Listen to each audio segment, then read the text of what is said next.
Hey, it's your favorite local realtor, Eren Millam with Premier Property Group. Today, I'm going to be reviewing a video entitled The 2023 Housing Market Apocalypse. Wanted to take a look at it, see if it had good information or if it was just fear tactics to get views on YouTube. So let's take a look.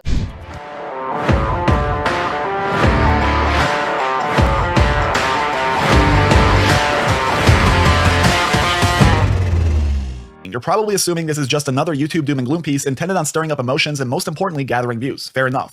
Well, there you have it. Video over. Yeah, I guess we'll see what he's talking about, but that was my thoughts initially, just based on the title of the video. All right, let's look some. The deniers are right in one aspect. There is no one rejecting the fact that right now home prices remain elevated and outrageous. Looking at strictly values, the deniers are right. There is no crash. Following 2020 and even before that, values have been going into the stratosphere, pushing the American dream further and further away.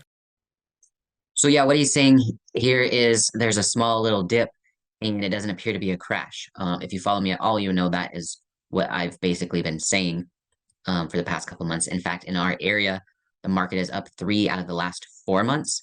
And you'll see later in his video, it shows that the market has gone down 5 straight months. That's not the case in Lewis County. It may be the case somewhere else. I have seen other videos where values have come way down. But as far as Lewis County is concerned, prices are going up. They're still down from the peak. We're above January 2022 right now. In fact, measuring today's fall, which according to the latest Case-Shiller reading is minus 3.07%, you would be correct in saying that this is nothing more than a minor correction. So where is the crash? This isn't even close to 2008. So yeah, he's exactly right. I don't know where, he said the Case-Shiller index is down 3.07%. In Lewis County, it's about 7.5%. We peaked around 460, 455, 460. Don't remember that number off the top of my head, but now we're down to 420, 425. So did the market come down? Yes, it did from June, from the peak. But in January of 2022, we were at about 415. So we're still above that mark. We did get down to about 418, and now we're climbing again. Like I mentioned earlier, the Case-Shiller is down 3.07% from the peak, which we saw in June. For 5 straight months, it has experienced losses, and if we compare that to the infamous 2006 summer, we can see that this downfall today is actually worse than what we saw in 2006. Yeah, so again, he's talking about 5 straight months going down. So from June, the peak, July, August, September, we saw a decline. October went up, November went down, December went up, and now January's gone up. So maybe this video left out those stats because it wouldn't help with his views. I don't know.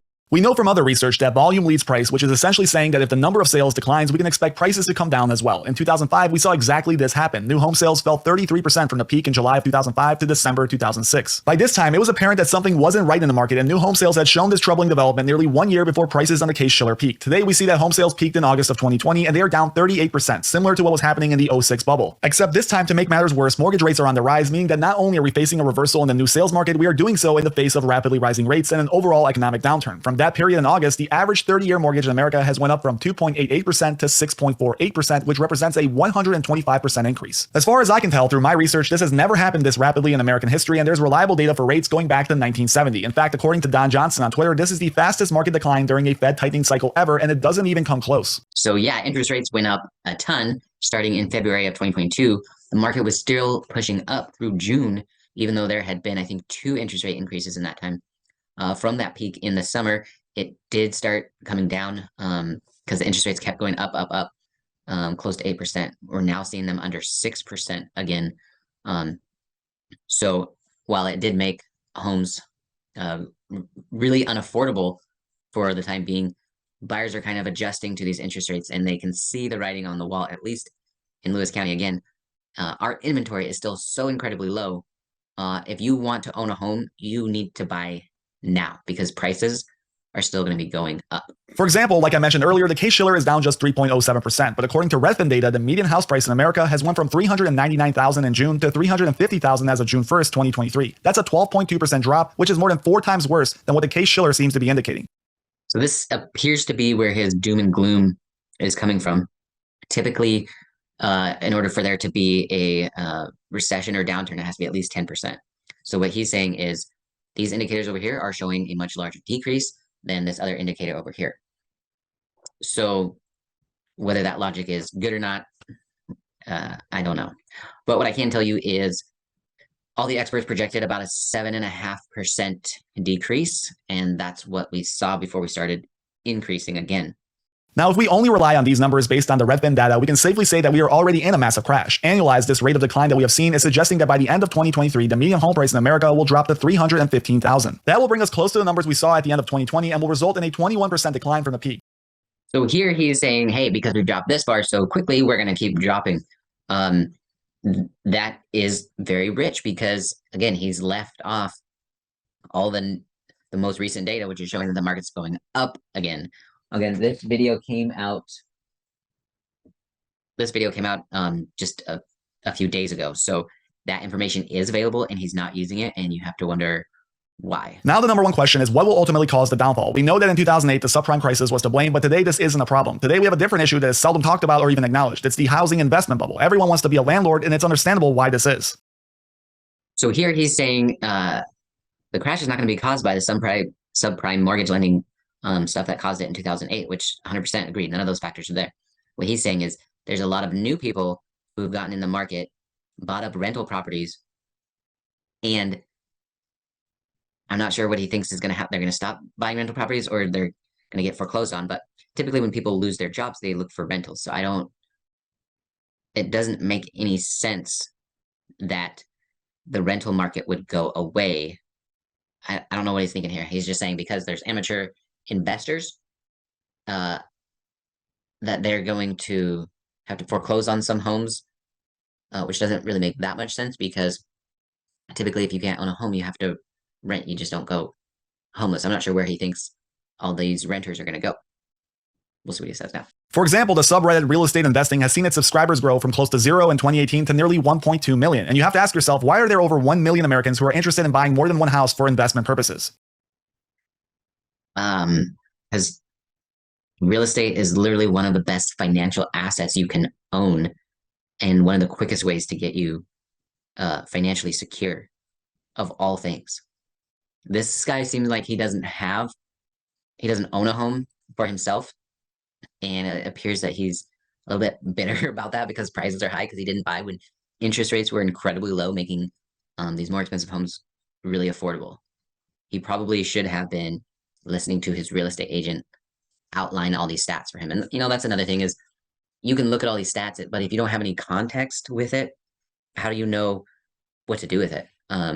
So if you are considering buying, you should definitely talk to someone who's knowledgeable and make sure that they're showing you the stats that they're looking at and see if what they're showing you and the conclusions they're coming to make sense to you. And if they don't, look, you don't have to trust them. But let's say that this guy is saying that the market is going to crash, but you really want to buy a home, but you're going to wait because it's going to crash.